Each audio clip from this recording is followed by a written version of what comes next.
Ho, ho, ho, it's me, Father Christmas. What's your name, little boy? My name's Andrew, Father Christmas. Don't you look fantastic, sir? Thank you, Andrew. What would you like for Christmas this year? For Christmas this year, Santa, please can I have a nice beard like yours, please? Of course you can. Full of tobacco spit. Let's take a look at the headlines. There's backstage heat between WWE and NXT staff. The WrestleMania 37 card will reportedly be revealed today. And an AEW star has been injured during training. Oh no! First off, we have a report regarding some backstage conflict between NXT and WWE's creative teams. Now, this all stems back to the beginning of the year, and it involves one certain WWE superstar. We've not seen her in a little bit. It's Charlotte Flair causing trouble again. What's she like, eh? Obviously, Charlotte Flair winning the Royal Rumble, and then she went over Rhea Ripley at WrestleMania. A very controversial decision in the eyes of many fans. And I don't know, it was it's still one of the more disappointing results of the year, I think it's fair to say. It did a lot of damage to Rhea Ripley. Anyway, we have a report from Fightful Select regarding the NXT and WWE creative teams, and they're like that right now. We certainly do. So yeah, Fightful Select is reporting that the NXT creative team often had its own ideas and plans for Flair on the brand. But because they'd have to go through the Raw team, they often got shot down. Got him. The major part of this is that originally Ripley was actually going to beat Flair at WrestleMania, but it ended up getting changed to Flair winning, as we all know. There was also a big push for Bianca Belair to be added to the feud sooner than she was, which seemingly would have led to a three-way, with Belair taking the pin from Ripley, meaning Flair wouldn't have to be pinned, but Ripley would have still retained. But instead, as we all know, Adam, Flair won. And Ripley's position on the card has been dwindling ever since. She's slowly creeping back up there. She's trying to get herself back up there. But one NXT talent told Fightful that the NXT team should have known what they were getting into. So, yeah. Yeah, I guess so. To me, maybe I'm reading between the lines on this. The head of WWE Creative is a certain Vincent Kennedy McMahon. The head of NXT Creative is a certain HHH. And to me, is this Triple H loggerheads with Vince? Is this the writing team trying to pitch stuff for main brand shows, if you want to call them that, and that getting shot down? Essentially, everything goes through Vince for WWE. Everything goes through Triple H for NXT, although I guess Vince has final say there as well, technically. Although it's been reported before that he doesn't really use that very much. It's very much Triple H's pet project, if you will. So is this Triple H trying to get NXT superstars on WWE TV and pitching creative and it being shot down there? You've got to imagine so, right? Yeah, I think so. It's such a shame because we all thought we were all there going, surely Rhea's got to win this. She's like just like a persona, and everything is like building up and accumulating to this giant thing. She just beat Shayna Baszler. It was like a huge deal. Mm-hmm. And then we were like, surely she's got to win this and then eventually move on up to the main brand. Like, you'd think Vince would want something like that. Bring more star power into the women's roster on the main roster and everything. Build up a brand, get her ready for this. But instead, it just feels like sometimes Vince kind of like stunts the growth of certain NXT superstars and stuff. It's just like, no, stay there, come back when you're ready. And it feels like if it's got nothing to do, if Vince doesn't have a say in these things, then it feels like it's just shot down. No, it's not. I agree. I mean, there are literally 5 times as many bad NXT call-ups as there have been good NXT call-ups, if not more, in fact. And yeah, I don't understand, and you're completely right in the Charlotte Flair thing. That title reign helped nobody except for Charlotte Flair. Literally, like as you said, she didn't even get pinned. Yeah, she didn't get pinned, and then even at In Your House as well. Yeah, like Io, Charlotte's got Rhea in the figure 8. Io comes off the top rope, does the moonsault again, pins Rhea Ripley, not Charlotte Flair. So Charlotte comes out unscathed in all of this. And Rhea, who we've been building up to be this huge force in NXT, is now nothing. Like, she's just slowly drifted back into just nothingness almost. And as you say, for a long time. it's getting better. It's definitely getting better with Rhea. And to me, she still feels like a big deal. And to be honest, she feels like a star, you know. I think Triple H has done an amazing job building her. It's not difficult to build somebody as talented and physically imposing as Rhea Ripley. But she feels like a big deal to me still. But certainly some of the shine has gone a little bit. Rhea came out earlier this year in saying that she struggled after the loss, so she obviously thought it was the wrong decision too. And then Charlotte Flair, she bloody pissed off for most of the year anyway. Where's she been?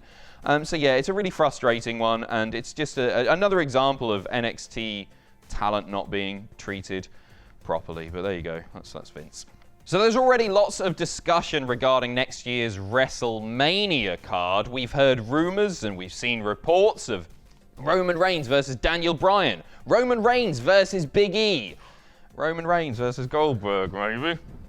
Let's not talk about that. It's the next story. We're going to talk about that. But we've got an update from WrestleVotes, who have been very, very reliable with this stuff. And you can expect to see a card update as early as today. Andrew, what do the tweets say? Oh, well, by heck. So WrestleVotes, this is from WrestleVotes themselves. They've said, WrestleMania card update coming at some point tomorrow. I'm hesitant to even post, as I'm sure the comments will start rolling in, and people need to realise that I got no control over anything that they do or don't do. However, stand by. Exciting. Dear. It's going to be Goldberg. I think they're hyping it now. I mean, they had Goldberg in the Thunderdome, yes. And I really do think that they're gonna fast forward past the Royal Rumble. Oh God, what if Goldberg wins the Rumble? I hadn't even really thought about that. Don't say these things. I hadn't even thought about that. No, it could be on the Raw side of things. It could be on the Raw side. But then Miz has still got Money in the Bank. They've got that loose end to tie up as well. Oh my goodness. It's all kicking off. Adam Pacitti booking WrestleMania now for us. I don't want to. Judging by the wording of that tweet, I'm hesitant to even post anything, as I'm sure the comments will start rolling in and people need to realise I have no control over anything. It's not a good thing. It's going to be Goldberg. It's going to be Goldberg. It seems like, I mean, it does seem like it's going that way, doesn't it? And it really does. To me, that is, we don't want that, do we? No, we certainly don't. Unless, and hopefully this happens, if that does happen, Roman does just squash Goldberg, but... I don't want that at WrestleMania though. Roman needs a big WrestleMania showing here. Oh, without a doubt. He needs a proper match. I don't want to just see Goldberg don't get me wrong, I would like to see Goldberg get squashed in 60 seconds, but I don't want to see that at WrestleMania. I don't want to see that at Royal Rumble. I want to see that on a B pay-per-view in the run-up to WrestleMania. Like, it would be perfect, right? We've fantasy booked this 1,000 times over. Big E wins the Rumble, right? On the road to WrestleMania, Roman Reigns squashes Goldberg, and then Big E has a big competitive showing at WrestleMania, proving that he's better than Bill Goldberg, who's 102. He doesn't even need to win. I'd love it. I'd love Big E to go over, and it'd be a really nice reign for Roman Reigns. It would make Big E, but a really strong showing at WrestleMania, I think, would do almost as much good for Big E. I agree. We're going to get Goldberg. We're going to get Goldberg. Jesus Christ. Anyway, speaking of Bill Goldberg, Roman Reigns taking to Twitter, responding to Goldberg. Goldberg appearing on The Bump yesterday and calling out Roman Reigns. He's saying he wants a match with him. What did the tweet say, Andrew?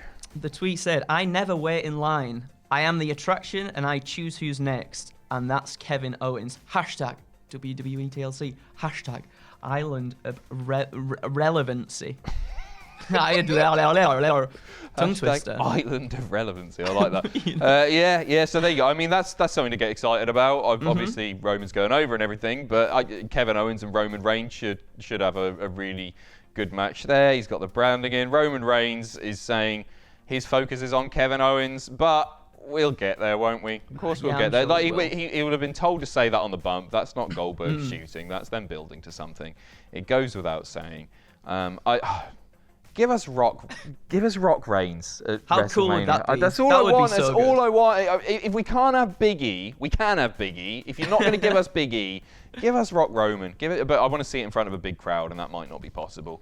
Who knows? We'll see where we're at. Anyway, keep an eye on our news coverage, and we'll let you know the deal with the WrestleMania card from WrestleVotes. And we'll keep you updated on Bill Goldberg too. Big ratings increase for Impact Wrestling this week. I can't imagine why. No, obviously Kenny Omega, AEW World Champion, appearing on the show. And they saw a 33% rise in ratings on TV from last week. Not too shabby at all. But the most interesting numbers, I think, come from Twitch's, the Impact Wrestling Twitch's live stream. They live stream it on their Twitch channel. Not in the UK, it's geo-blocked. Idiots. But huge numbers here, right, Andrew? Yeah. So PWInsider.com has confirmed that the episode's live stream on Twitch peaked at 55,396 with an average of 42,953 viewers for the 2-hour stream. That would be over 13 times the usual Twitch audience for Impact, which is insane. Have you seen the bar graph? I saw a bar graph. Somebody's got like on Social Blade or something like that, and it's all like that. And then there's just this one that goes. It's such a huge spike. That's amazing. So yeah, it was the 4th largest Twitch audience for anything on that day as well, which is massive. That's especially amazing. when I'm streaming British TV on the same day, right? Exactly. I don't know how can they've they done. even compete? I had to compete with British Bake Off. And you killed them. Killed them. They're dead. They're gone. See you later. And I've got bloody Kenny Omega to worry about. And that's the thing, right? As well, like it was literally. I don't think there was any other AEW guys on there. I think it was just Kenny, just Kenny and Don Tony talking. Khan. And Tony Khan as well. Yeah. And that is all it took for it to like go through the roof. How incredible is that? Absolutely. I hope this is a long and fruitful relationship for both companies. But certainly, I think Impact at this stage, they're going to gain more from it. Certainly in the short term. Hopefully in the long term. It's really, really cool. We're not going to go through our dream matches again because there are so many of them, and it's great. It's really, really good. And you know what? The numbers don't lie. And they spell disaster for you, Vince McMahon. It's still a lot of viewers, though, isn't it? Yeah, it's quite a lot. Tesha Price, who has been appearing on AEW Dark lately, has taken to Twitter, and she's not a very happy bunny at all. She's been complaining because commentary have been getting her bloody name wrong. Jesus Christ. Apparently, they've been calling her Tessa Price. Taz has responded. So Taz has said, who commentates on AEW Dark, offered. I'm just letting you know. Also, first of all, AEW commentary getting things wrong. No, never in a million years, right? How? So anyway, let me get back to it. So Taz offered an apology and said, "I think I was guilty of that a couple of times, so my apologies. Sometimes during a fast-paced match and my horrible accent, that can happen." He also followed by saying, "Young wrestlers everywhere, if you're going to have a ring name that is difficult to say or sounds a lot like another name, then realize announcers might screw it up at times during action until you are a regular branded name on the TV program. Watch hashtag AEW Dynamite tonight. Bye." He's just covering for himself there. Come on now. No, you can't just say that. Learn the name. Exactly. You can skirt around almost anything else. Get the name right.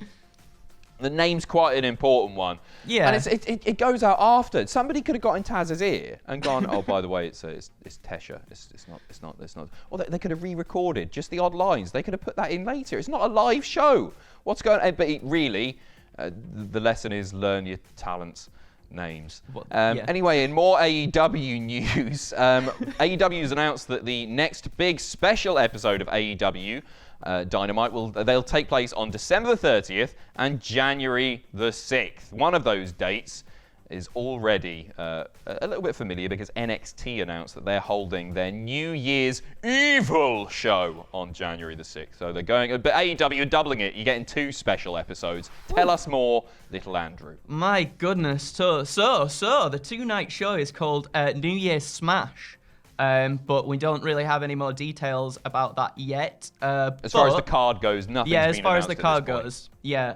But you'd assume the names are playing on New Japan's New Year's Dash show there. So I don't know what's going on. I wonder if something. I mean, obviously the world outside is a bit mental right now, but you never know if there might be some They like crossing over that AEW these. What's that? A dove?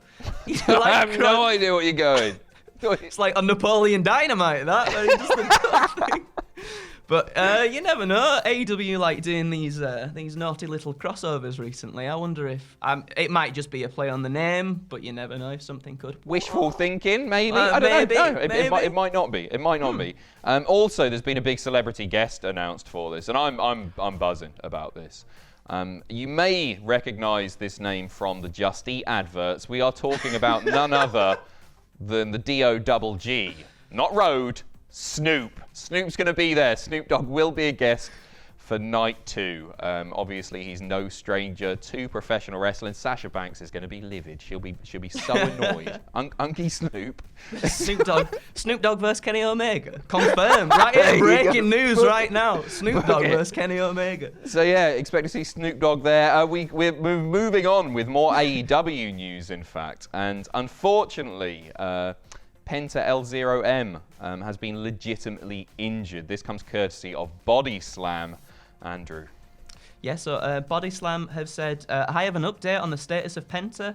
After speaking with my sources within AEW, I was told that Penta was actually injured prior to his match. Apparently, Penta suffered an injury to his leg while training a few weeks back, and the spot through the timekeeper's table was used as a way to get him out of the match whilst he recovers. It's sad, isn't it? It is. Just because, hopefully this doesn't take him out for too long, because Penta and Ray, like Ray Phoenix, there's a load of Impact matches that I'd like to see involving those two in the tag division for sure, and they've hyped the tag division as well. So hopefully, don't get me wrong, everybody's talking about like Young Bucks and Motor City Machine Guns. It's a match I'd love to see again in 2020 or 2021, I guess. But I don't know, like they're so good, both Phoenix and Penta for sure. So hopefully, yeah, he gets well very, very soon. We'll keep you updated. Next up, after a brutal match on Sunday night, the Yoshirai, she got in a bin and she fell off the... No, it was really great. It was a really, really great match. We've got an injury update on the heel team captain, the captain of Team Candice. It's none other than, guess, go on, it's Candice LeRae. It was reported after the show. Triple H went on a media call and said that there's a chance that Candice has broken her arm. We've got an update to that now. She's broken her arm. But she did appear on NXT last night alongside Johnny Gargano, Austin Theory. They've got a new stable.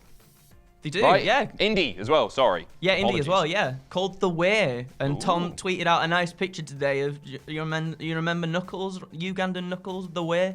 Do you know The Way? That's 32, mate. fair. What, is in Sonic Knuckles? Yeah. What's Do you Ugandan remember Knuckles? this? No. No way. No way. No. No way. No. Well, let's talk memes. Come on. Let's talk memes. Can you not? I'm not gonna do the Would it reflect poorly on you? No, Probably. please do, Andrew. That'll go down very well. I'll show you after. We'll show you after the news. But he does all the racism off camera, guys. That's not what I meant. That's not. No. You should hear him coming in here first. Don't cancel me. Stop. No. None of that. There you go. Anyway, Candice, she's broken her arm. You got to expect that she's going to be out for a while. But as I say, she was in not a sling yesterday, looked like a broken wrist. Cast. I guess that. A cast. Yeah. A little cast. Yeah. There you go. So Candice LeRae, get well soon. And finally, a report from Fightful Select regarding Big E and his brand new theme music. First of all, Andrew, you a fan? Yeah, I am indeed. Yeah. Like, and the sort of callback to his NXT stuff where he gets the choke and he's doing all that. That's so cool to me. Like, I really used to love Big E and you love Chalk. You're always going on. You're always going on about Chalk. You're a big fan of that particular I'm a big fan of Chalk. Yeah. So anyway, he came out and it's got a largely positive reaction online. Personally, I don't know. Take it or leave it. I just really like the New Day theme. It's iconic at this point. Yeah. Wale did that theme for Big E. But Fightful have learned that Big E wanted Wale to do that, but he wasn't especially necessarily happy about having one. And WWE were the people, the office were the people that were pushing for him to get that new theme.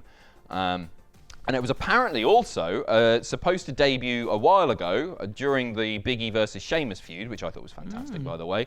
But some tweaks were made to the song, which is why it took a little bit longer. Because really, in an ideal world, if you're going to change somebody's theme, after breaking up the New Day, it should have happened immediately. So it did feel a bit weird. All of a sudden, he's just on some random SmackDown coming out to the new theme.